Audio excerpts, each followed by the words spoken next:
درود جو بندہ پڑھتا ہے، ایک تو اللہ رب تبارک و تعالیٰ کے حکم کی تعمیل ہے۔ یہ ایک ایسا واحد عمل ہے دوستو، جو عمل آپ بھی کرتے ہیں، آپ کے ساتھ فرشتے بھی کرتے ہیں، اور جو خالق ارض و سماوات آپ کا رب ہے وہ بھی یہ عمل فرما رہا ہے، کیونکہ اس نے ارشاد فرمایا ان اللہ و ملائکتہ یصلون علی النبی، بے شک اللہ اور اس کے فرشتے اپنے نبی پر درود پڑھتے ہیں۔ آپ کو آگاہ کیا گیا، مطلع کیا گیا، خبر دی گئی کہ یہ عمل ایسا نہیں کہ صرف تمہیں کرنے کا حکم دیا جا رہا ہے، جیسے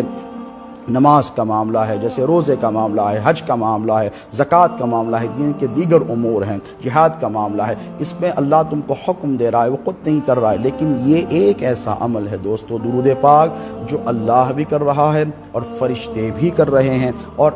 جو ایمان والے ہیں، جو صاحب ایمان ہیں، اللہ اپنے ان بندوں کو حکم فرما رہا ہے کہ اے ایمان والو تمہیں بھی درود پڑھنا ہے۔ نبی پاک علیہ السلام نے درود پاک کے خود از خود بے شمار فضائل بتائے ہیں۔ اللہ کے رسول علیہ السلام نے فرمایا کہ جو صدق دل سے مجھ پر درود کا نذرانہ بھیجتا ہے، جو مجھ پر درود پڑھتا ہے، اللہ اس کی 10 خطاؤں کو معاف فرماتا ہے، اس کے درجات کو بلند فرماتا ہے، اس کی ضرورتوں کو پورا کرتا ہے، اس پر نظر رحمت فرماتا ہے۔ دوستو مجھے ایک مشہور اور معروف واقعہ یاد آ رہا ہے۔ کووڈ-19 کے اس دور میں، کرونا وائرس کے اس دور میں، پریشانیوں کے اس دور میں لوگ اس طرف اس طرف بھاگ رہے ہیں، نجات کا ذریعہ تلاش کرتے ہوئے پھر رہے ہیں۔ اللہ کے رسول علیہ السلام کی ایک مشہور و معروف حدیث مبارک ہے کہ جو بندہ مجھ پر کثرت سے درود پڑھتا ہے، جو میرا امتی مجھ پر کثرت سے درود پڑھتا ہے، بروز قیامت میں اور وہ دونوں اس طرح رہیں گے۔ حضور نے اپنی دونوں انگلیوں کو ایسے ملایا اور بتایا کہ جو مجھ پر کثرت سے درود پڑھے گا وہ میرے ساتھ اس طریقے سے رہے گا۔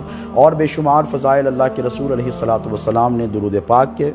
ارشاد فرمائے ہیں۔ من جملہ اس کے حضور اقدس صلی اللہ علیہ وسلم نے یہ بھی فرمایا کہ اگر میرا کوئی امتی پریشان حال ہو جائے، جس طرح آج ساری امت پریشانیوں میں گھری ہوئی ہے، پریشان حال ہے، اللہ کے رسول علیہ السلام نے ارشاد فرمایا اگر کوئی پریشانی میں مبتلا ہو جائے میرا امتی، تو وہ مجھ پر کثرت سے درود بھیجے، کثرت سے درود بھیجے، اور جو مجھ پر کثرت سے درود پریشانی کے عالم میں بھیجے گا، اللہ رب تبارک و تعالیٰ فرمایا کہ رب کعبہ کی قسم میرا رب اس کی پریشانی کو دور کرے گا۔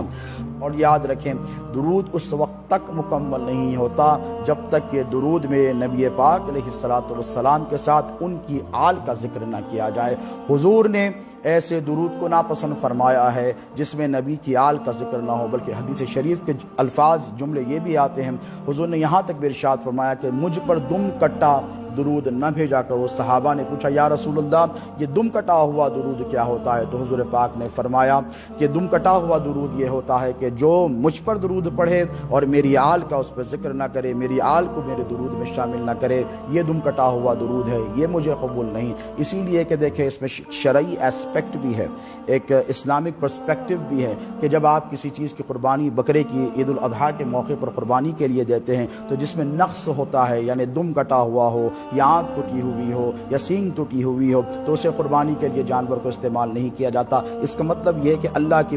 بارگاہ میں جو نقص سے بھری ہوئی چیز ہے اسے